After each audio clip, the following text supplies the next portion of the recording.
कि बात मानने का मन भी होता है और उत्साह भी आता है कि नाम जप करेंगे, ये करेंगे, बट फिर भी मन महाराज जी फिर वहीं गिरा देता है। फिर ऐसी स्थिति नहीं, इसमें हठ काम करता है, हठ काम करता है। हठ पूर्वक जब किया जाता है, दृढ़ता हठ पूर्वक करने पर आती है।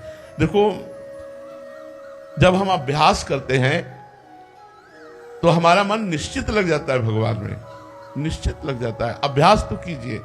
अतिशय रगड़ करे जो कोई, अनल प्रगट चंदन ते होई। चंदन शीतल होता है, लेकिन अतिशय रगड़ करो तो अग्नि पैदा हो जाएगी।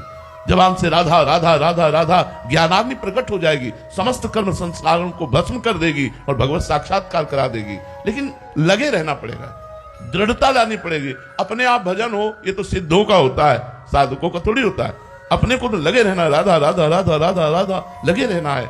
शरीर से कार्य करना है, कायर बन के नहीं बैठना, और मुख से नाम जप करना है, हृदय से भगवत आश्रित हो जाना है। सब आनंद ही आनंद है। जो दुख और विपत्ति आवे उसे सह जाना है, सहकर आगे निकलना है। बड़ा आनंदमय मनुष्य जीवन है। हम यदि अध्यात्म को स्वीकार करें तब, नहीं तो मन भोगों को स्वीकार करता है, भजन को नहीं।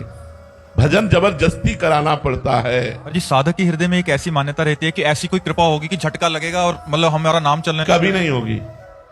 ये उन्हीं के ऊपर होती है जो पूर्व में भजन किए हैं और भूल में आ गए, भ्रमित हो गए, कहीं फिसल गए, तो ऐसा झटका लगा कि वो जहां थे वहां से ऊपर उठ गए। या एकदम जो संसार में है उसको संत संग मिला और वो चल दिए, और जो सत्संग करते हुए विषय भोगों में लगे हुए हैं, मनमानी आचरण करते हैं, सोचते कभी कृपा होगी तो निकल जाएंगे, असंभव। भगवान ऐसे कायरों पर कृपा नहीं करते। जो दृढ़ता पूर्वक प्रयास करते हैं पर असफल है, उन पर कृपा होती है, उन पर कृपा उठाकर उसको चलाती है। जो कायर पुरुष ऐसे आलसी प्रमादी ऐसे नहीं, ऐसे नहीं है, कृपा ऐसे नहीं होती। हम दृढ़ता पूर्वक लगे हैं लेकिन असफल हैं। अब कृपा आपको उठाएगी, अब कृपा आपको सफलता प्रदान करेगी। आप लग ही नहीं रहे, भोगों में लग रहे हो, बोले हो जाएगा सब श्री जी की कृपा से, तो दुर्गति हो जाएगी। हमारी बात मान लो। ऐसे नहीं होता कि केवल कृपा की बात की और मनमानी आचरण किए, ऐसा नहीं होता। इसीलिए भगवान ने गीता में स्वयं आदेश किया, भागवत में 11 स्कंद में स्वयं आदेश किया, शास्त्र रूप संत रूपों से स्वयं आदेश कर रहे हैं। अगर हम उनके द्वारा बताए हुए साधन पथ पर नहीं चलेंगे तो कृपा का अनुभव तो होगा ही नहीं, कभी नहीं होगा। और लोग ऐसे ही प्रमादी जीवन बिताना चाहते हैं कि हम भोगों को भोगें और कृपा आवे और हम निकुंज चले जाएं, वैकुंठ चले जाएं। ऐसा नहीं है। साधन धाम मोक्ष कर द्वारा, ये साधन का धाम शरीर है। हमें साधना करनी पड़ेगी, अवश्य अवश्य करनी पड़ेगी। बिना साधना के कृपा का अनुभव नहीं होता। कृपा तो है। और जी साधक में साधुता, पंडित बाबा की एक वाणी है, उसमें एक शब्दावली थी कि कृपा का आश्रय लेके साधक प्रमाद ना करे, साधक में जुटा रहे। उसका आश्रय शायद यही था। हाँ, बिल्कुल यही है। अगर कृपा का आश्रय लेकर देखो, हम आपको बताएं, हमारे हृदय में कृपा के सिवा कुछ नहीं रह गया है। हम असली बात तुम्हें बता रहे हैं, कृपा के सिवा कुछ नहीं रह गया है। लेकिन आप साधन हमारा देखो, सुबह से लेकर के और रात्रि तक साधन देखो। हमारा साधन नहीं है, वो हमसे कराया जा रहा है। हम तो सिर्फ कृपा के आश्रित है, साधन कराया जा रहा है। अब ऐसा नहीं कि हम संसार का मनोरंजन करें और कृपा हमको परम पद में पहुंचा दे, ऐसा कभी नहीं होता। ऐसे साधक चाहता है नहीं, साधक तो फिर वो गलत है, वो साधना युक्त साधक नहीं, वो भ्रष्ट आचरण वाला विषयी है। लेकिन भगवान की कृपा का आश्रय रखेगा अगर हृदय से सही ढंग से, तो वो उसको भी भगवान आगे साधन पथ में चला देंगे। लेकिन साधन पथ में चलना ही पड़ेगा, आपको साधना करनी पड़ेगी। बिना साधना के भगवत तत्व का, कृपा का, प्रेम का अनुभव नहीं होता। साधना ही आपको कृपा का अनुभव होगा, कृपा से, पर साधना ही आपको कृपा का अनुभव कराएगी। इसीलिए साधन पथ बताया गया है, साधन मार्ग बताया गया है। सब जगह एक ही बात है कि संसार के भोगों से, निंदनीय भोगों से अपने मन इंद्रियों को बचाकर भगवान के भजन में लगाओ, साधना में लगाओ, तुम्हारा परम कल्याण हो जाएगा। धर्म युक्त विषयों का भोग करो, गृहस्थ हो, धर्म युक्त विषयों का सेवन करो। भगवत प्राप्ति कोई कठिन नहीं है।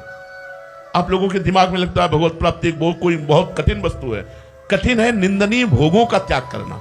जैसे आप गृहस्थ हो, आप नियम ले लो, मैं अधर्म का पैसा स्वीकार नहीं करूंगा, धर्मयुक्त पैसे की नमक रोटी खाऊंगा, उसी से अपने परिवार को चलाऊंगा। मैं कभी पराई स्त्री का स्पर्श भी नहीं करूंगा काम भाव से, अपनी पत्नी से मैं अनुराग रखूंगा। मैं अपने परिवार को धर्मयुक्त से सेवन करते हुए और ये भावना रखूंगा, नाथ सकल संपदा तुम्हारी, मैं सेवक समेत सुत नारी, और नाम जप करूंगा। अब जो एक संत की गति होगी वही आपकी गति होगी। पर ऐसा नहीं हो पाता, मनमानी आचरण होते हैं, फिर वो बात नहीं बनती। मनमानी आचरण चाहे गृहस्थ हो चाहे विरक्त हो, अगर ऐसा करेगा तो भगवत मार्ग से विमुख हो जाएगा, भ्रष्ट हो जाएगा। अरे जी, क्या सारे साधकों की ऐसे होता है कि कभी तो बहुत उत्साह होता है भजन का, फिर कभी एकदम मंद हो जाता है? हाँ, फिर ऐसा उत्साह होता है, ऐसा होता है, सबके हृदय में होता है। कबहू तो थोरो भजन, कबहू होत विशाल, मन को धीरज छुटे नहीं, गाहे न दूजी चाल। जिस समय भजन में मन नहीं लग रहा है उस समय चाहे सो जाओ, पर गंदे पुरुषों का संग मत करो, गंदी आदतों वाली कोई क्रियाएं न करो। थोड़ी देर के लिए तमोगुण आया है वो चला जाएगा, जहां सत्वगुण आया फिर भजन में रति हो जाएगी।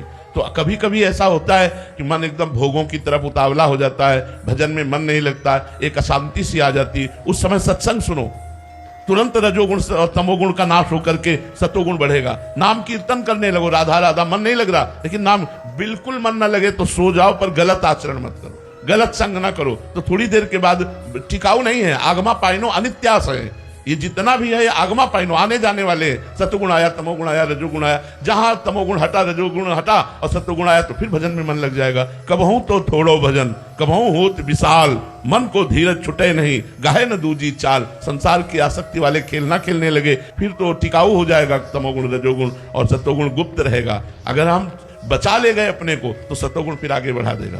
तमोगुण जनित जो भजन में शिथिलता आती है और एक अपराध जनित शिथिलता आती है, दोनों में क्या अंतर है? अंतर यह है कि तमोगुणित जो शिथिलता आएगी वो थोड़े ही समय में परिवर्तित होकर वो भजन करने लगेगा, लेकिन अपराध जनित शिथिलता आएगी तो जब तक अपराध मुक्त नहीं होगा तब तक उसका भजन नहीं बन सकता। अंदर संकेत मिलते हैं ऐसे? हाँ, अपराध जनित जो भजन में उसमें जलन होती है, अशांति होती है। हाँ, जो तमोगुण जनित होती है तो उसे समझ में नहीं आता, निद्रा, प्रमाद, आलस्य ये चीजें लगेंगी, लेकिन उसकी भजन प्रियता बनी रहेगी। तमोगुण है, भजन नहीं हो रहा, लेकिन भजन प्रियता कि हमसे भजन नहीं हो रहा, भजन प्रियता बनी रहेगी और थोड़ी देर में भजन प्रियता जागृत हो जाएगी। लेकिन अपराधी की भजन प्रियता ही खत्म हो जाएगी और भोग प्रियता और जलन और अशांति, एक चित्त में बहुत तरह के व्यवधान उपस्थित हो जाएंगे, और वो जब तक अपराध मार्जन नहीं होगा तब तक उसका भजन नहीं होगा। जी, बहुत से साधक ऐसे आते हैं क्योंकि एकदम भजन की शिथिलता आ जाती है तो फिर अपराध बन गया, समझ भी नहीं आ रहा कि तमोगुण जनित मतलब शिथिलता है या मतलब तमोगुण जनित 2-3 घंटा 4 घंटा, इसके आगे नहीं। और 2-3 दिन तक अगर लगातार ऐसा अपराध, या तो 2 दिन 3 दिन तक, या तो भोजन अशुद्ध हो गया 2-3 दिन, और अगर इससे भी ज्यादा चलता है तो अपराध। तुम्हारा जी क्या करे उस समय? हमें क्योंकि गुरुजनों तक पहुंचनी है कि हम पहुंच पाए, और मतलब 2-3 दिन तक समझ नहीं आ रहा तो उस समय साधक क्या? देखो, जैसे तमोगुण बढ़ रहा है, हमको लग रहा है हमारे भजन में शिथिलता हो रही, उपवास एक दवा है, तुरंत उपवास करो, उपवास करते ही सत्वगुण आ जाएगा। हाँ, जो भोजन जनित या तमोगुण जनित भजन में कमी हो रही, उपवास से तुरंत ठीक हो जाएगा। 24 घंटे का उपवास, 12 घंटे का उपवास, जैसे आपको लगे उपवास करो, जल है, फल है, इससे काम चला लो, तो आप देखो आप सत्वगुण आ जाएगा। अगर इस पर भी भजन नहीं हो रहा तो आपका अपराध है, आप चिंतन करो, किसी न किसी संत महापुरुष के प्रति, कोई न कोई भक्त वैष्णव के प्रति आपकी गलत बात निकल गई, निंदा सुन ली या निंदा कर दी, और अगर आपको जानकारी लगती है कि हमारे द्वारा ऐसा हुआ तो संत महापुरुष के चरणों में जाकर नमन करो, क्षमा याचना करो। अगर वो उनकी प्राप्ति नहीं हो पा रही, वो बहुत दूर है, तो मन से प्रार्थना करो, भगवान से प्रार्थना करो, तो शांति मिल सकती है। अरे जी, आपने एक बार परिक्रमा भी एक साधन बताया था कि परिक्रमा कर लो। रोग के अनुसार है, बुखार एक तरह का थोड़ी होता है, कई तरह के बुखार होते हैं, कई तरह के टेबलेट होते हैं, तो सबको एक ही बात थोड़ी होती है। जो जैसा मरीज सामने आया उसके लिए वैसी दवा होती है। अब सबके लिए परिक्रमा थोड़ी है। आप मान लो कोई ऐसा वृद्ध है, कोई ऐसा है, तो मान लो वृंदावन नहीं आ पा रहा है, अब वो कैसे वृंदावन की परिक्रमा, तो आप वही मन से चिंतन करो, हे विश्व के समस्त व्यक्त अव्यक्त महापुरुषों, हे भगवान के परम प्रेमी भक्तजनों, मेरे से जाने अनजाने में यदि अपराध बन गया हो तो नाथ आप भगवत स्वरूप में आप क्षमा करो, प्रभु क्षमा करो। बार बार ऐसी प्रार्थना करो, देख लेना वो अपराध मोचन हो जाएगा। या फिर सामने वो संत आ जाएंगे, आपके ध्यान में वो संत आ जाएं तो जान लेना वहां जाना पड़ेगा और वहां जाकर उनसे क्षमा याचना करना पड़ेगा, क्योंकि संत अपराध फिर भजन नहीं होने देता। यदि सही भजन हमारा करना है तो न किसी की निंदा सुने, न किसी की निंदा करे, न हम परदोष दर्शन देखे, तो हमारा भजन बढ़ता चला जाएगा।